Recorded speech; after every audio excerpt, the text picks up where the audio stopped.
Hello दोस्तों, कैसे आप सब लोग। स्वागत है आपका एक बार फिर मेरे YouTube channel let's learn math में। मैं आशीष नेगी। तो आज हम टॉपिक स्टार्ट कर रहे हैं जो क्लास 10th का टर्म 2 के लिए क्वाड्रेटिक इक्वेशन। ठीक है, तो हम इसमें क्विक रिवीजन करेंगे, यानी कि वन शॉर्ट रिवीजन मान सकते हैं, बट मैं वन शॉर्ट रिवीजन ना करके इसको दो पार्ट्स में आपको समझाऊंगा। तो आज पार्ट 1 वन शॉर्ट रिवीजन का पार्ट 1 और फिर पार्ट 2 नेक्स्ट वीडियो में आपको प्रोवाइड किया जाएगा। ठीक है, तो चलिए स्टार्ट करते हैं। ठीक है, तो जैसे कि हमने क्वाड्रेटिक पॉलिनोमियल पढ़ा था, तो ये हमारा बेसिकली क्वाड्रेटिक पॉलिनोमियल होता है ax² bx + c। क्वाड्रेटिक क्यों? क्योंकि उसकी डिग्री 2 होती थी, तो डिग्री 2 वाले को हम क्या बोलते थे? क्वाड्रेटिक। ठीक है, तो पॉलिनोमियल की डिग्री सबको पता है।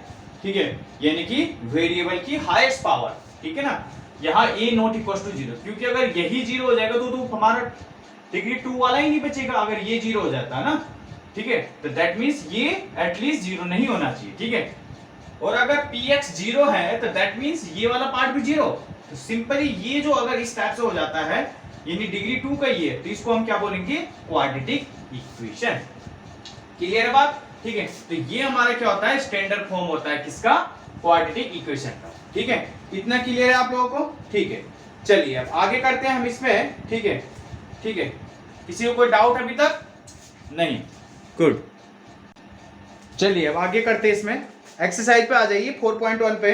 इसमें बोला है पहला question, check whether the following are quadratic equation not. मतलब हमें ये चेक करना है कि जो यहाँ पे दिया है ये क्वाड्रेटिक इक्वेशन है या नहीं है।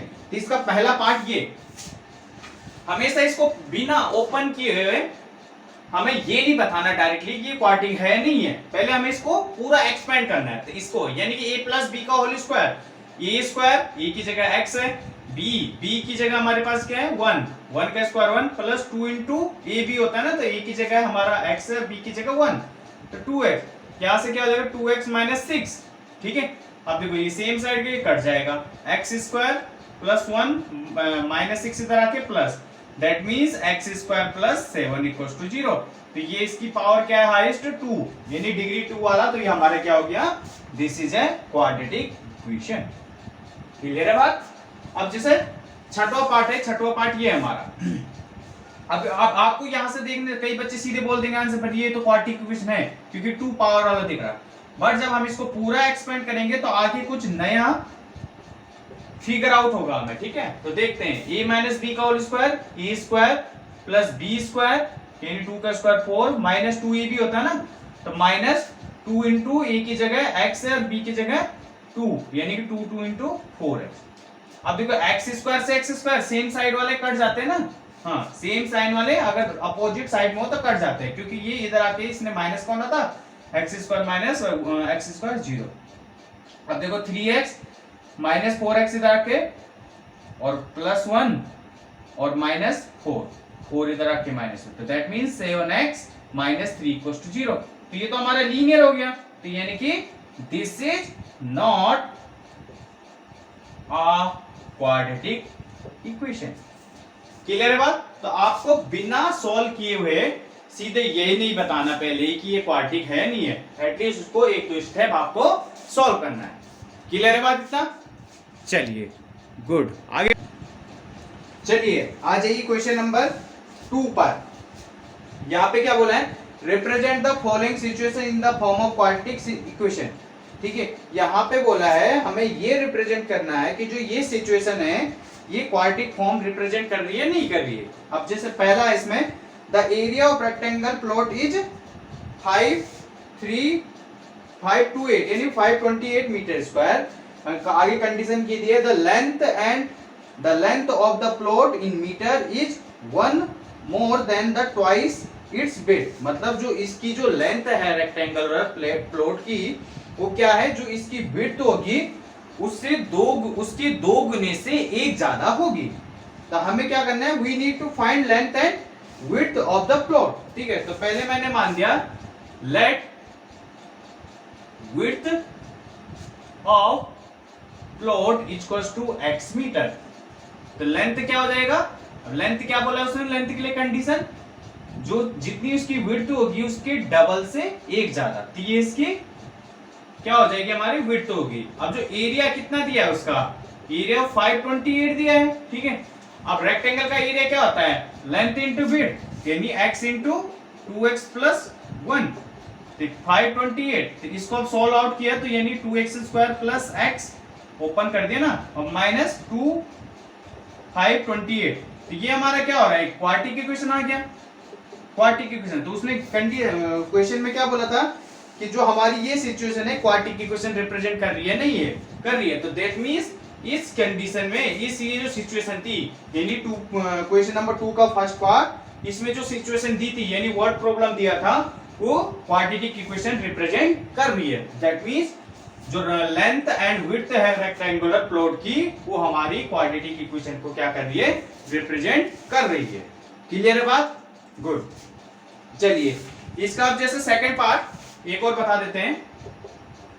सेकंड पार्ट क्या बोला है, the product of two conjugative positive integer is 306, we need to find the integer. मतलब खाली हमें फाइंड नहीं करना है, यहाँ पे हमें ये दिखाना है कि ये जो इंटीजर है, जो कंजुगेटिव पॉजिटिव इंटीजर बोले, ये क्वाड्रेटिक इक्वेशन को रिप्रेजेंट कर रहे हैं, नहीं कर रहे हैं, ये हमारा टास्क है यहाँ पे, ठीक है ना। बाकी देखो जैसे यहाँ पे लेंथ और इसको सॉल्व करें तो हम आगे सीखेंगे अभी सॉल्व कैसे करेंगे, ठीक है ना। हाँ ठीक है, अभी जितना बोला गया सिचुएशन, जो उसकी जो ये सिचुएशन दे रही है, दे रखी है, वो क्वाड्रेटिक इक्वेशन को रिप्रेजेंट कर रही है, नहीं कर रही है, हमारा टास्क ये है, ठीक है। तो मैंने मान दिया let first positive integer equals to x, second conjugative बोला तो सेकेंड क्या हो जाएगा, x प्लस 1, ये होगा ना। हाँ, अब product of two conjugative positive integer, तो यानी यहां से क्या हो जाएगा, अकॉर्डिंग टू क्वेश्चन यहां से क्या हो जाएगा, x into x plus 1 equals to 306। इसको ओपन किया तो माइनस 306, इधर आके माइनस 306 हो जाएगा ना।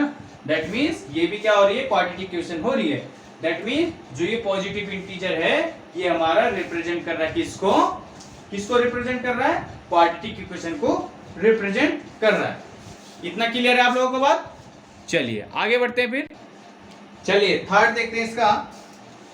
Rohan mother is 26 year old than him, मतलब जो रोहन की मम्मी की एज है, उसकी रोहन की एज से कितनी ज्यादा है, 26 ईयर। तो माना मैंने रोहन की एज x मानी, तो उसकी मम्मी की एज क्या हो जाएगी, x प्लस क्या 26। तो ईयर में आता है, तो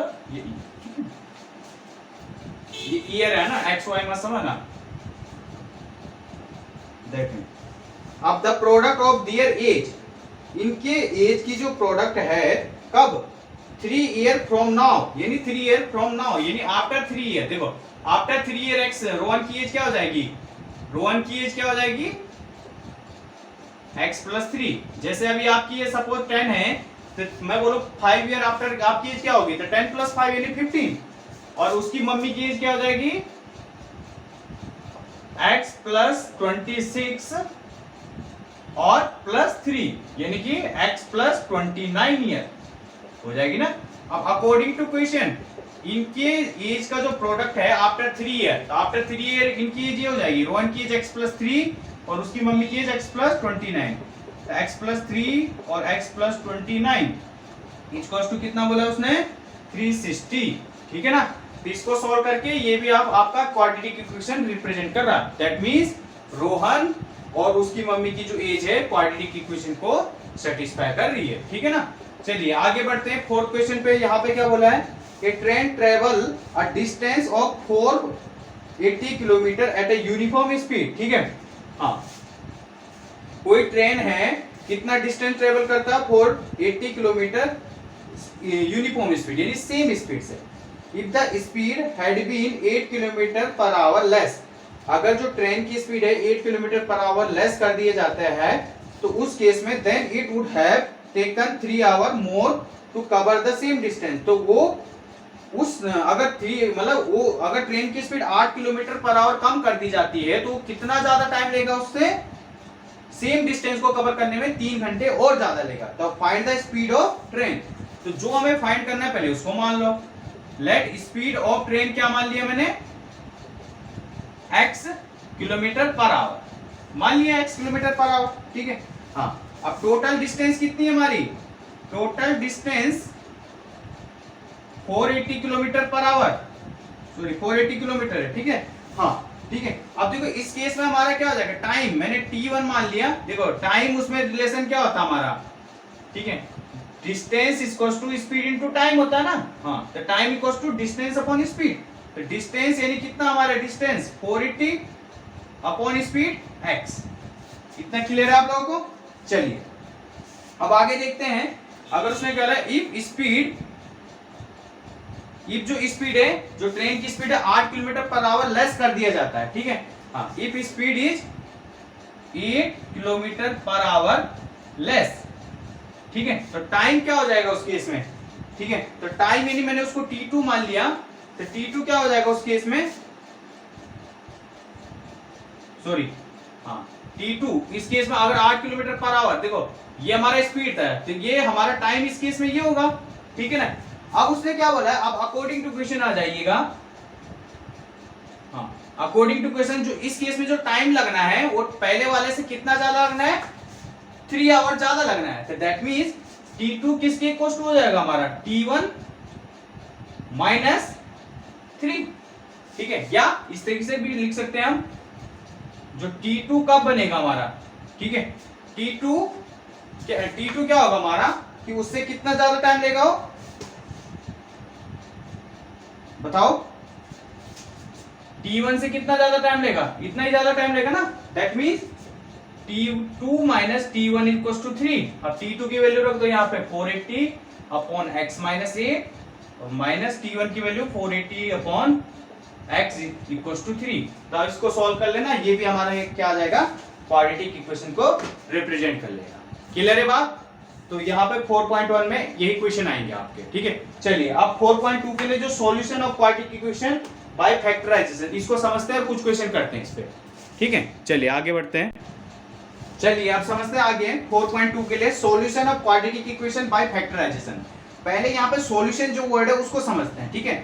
सॉल्यूशन, सपोज सॉल्यूशन किसी भी चीज का, जैसे सपोज हमारे पास ये इक्वेशन है, ठीक है, x square e x square plus B x plus C equals to 0, ठीक है ना, ठीक है। अगर मैंने मान दिया x इक्वल्स टू अल्फा, इसका कब सॉल्यूशन होगा, इस सॉल्यूशन बोल दिया मैंने कब, if LHS equals to RHS। अगर ये LHS इक्वल मतलब अगर हम इसके LHS में x इक्वल्स टू अल्फा रखते हैं और वो 0 के इक्वल्स टू आ जाता है, यानी जो इसका राइट हैंड साइड है, तो हमारा ये सॉल्यूशन होगा, अदरवाइज नहीं होगा। तो हम इस केस में हम क्या बोलेंगे, then x equals to alpha is solution of given quadratic equation, ठीक है। सॉल्यूशन में ना हमें इसका आंसर मिल गया, ठीक है ना, और आंसर के लिए हम ये वेरीफाई कर रहे हैं, ठीक है ना।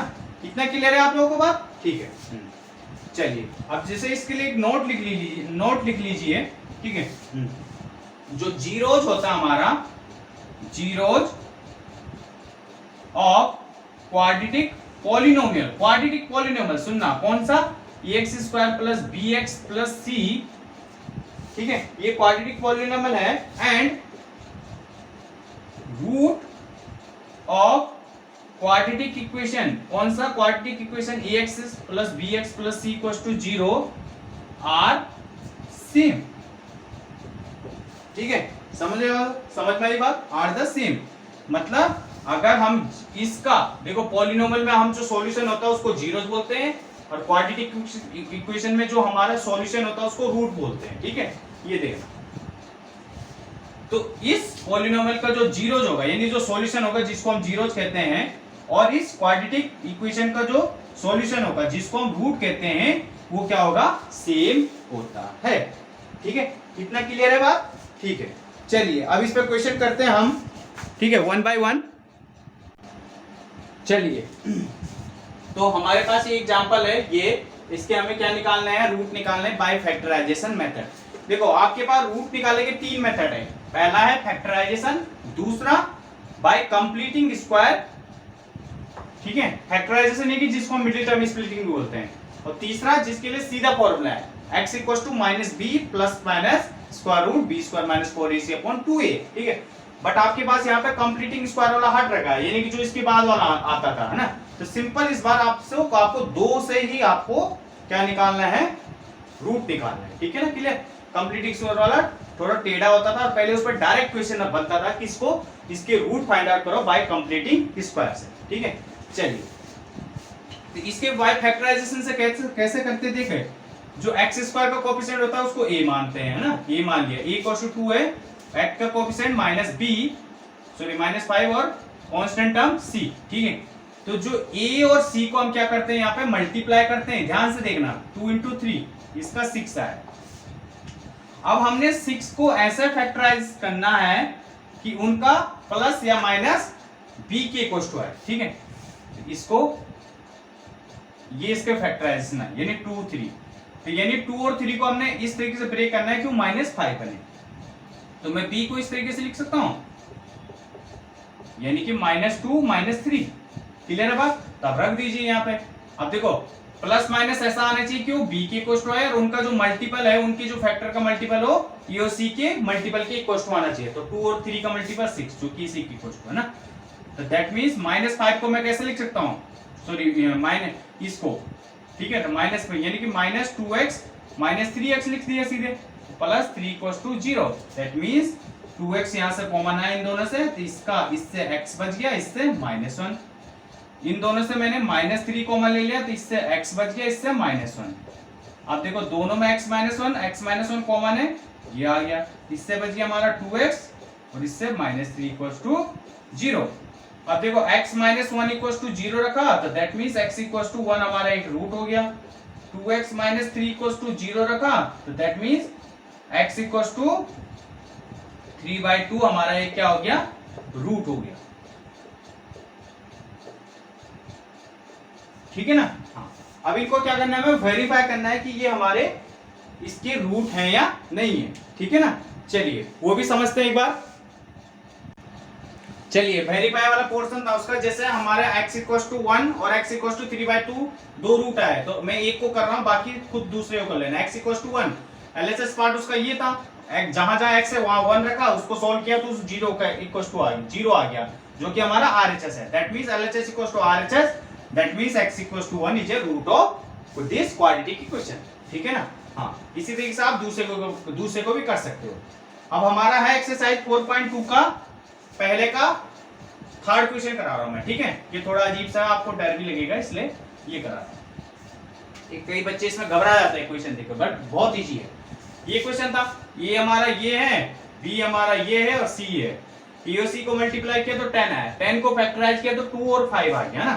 तो बी हमारा 7 था, तो उसको कैसे लिख दिया, 2 + 5, ठीक है। ये क्वेश्चन देखो, बी यानी कि इसको कैसे लिख दिया मैंने, 2x + 5x, ठीक है। हाँ, अब देखो मैंने ले लिया √2x √2 x मैंने कॉमन ले लिया, क्योंकि हम 2 को लिख सकते हैं ना √2 × √2, तो यहां से x बच गया, यहां से प्लस √2, ऐसे इन दोनों से 5 कॉमन, तो x + √2, ठीक है। अब ये पार्ट दोनों में है, x प्लस ये, तो ये कॉमन आ गया, अंदर बच गया इसका √2 × x + 5। तो आपको इसी तरीके से करना है, घबराना नहीं है। इसी तरीके से एक एग्जांपल आपके पास और है, एग्जांपल 5, ठीक है। चलिए अब आगे करते हैं इनके कि थोड़ा एप्लीकेशन बेस्ड क्वेश्चन है, उनको समझते हैं, फिर करते हैं नेक्स्ट। ओके, चलिए आगे बढ़ते हैं, करते हैं एक्सरसाइज 4.2 का थर्ड क्वेश्चन। यहाँ पे लिखा है find 2 number whose sum is 27 and product is 182।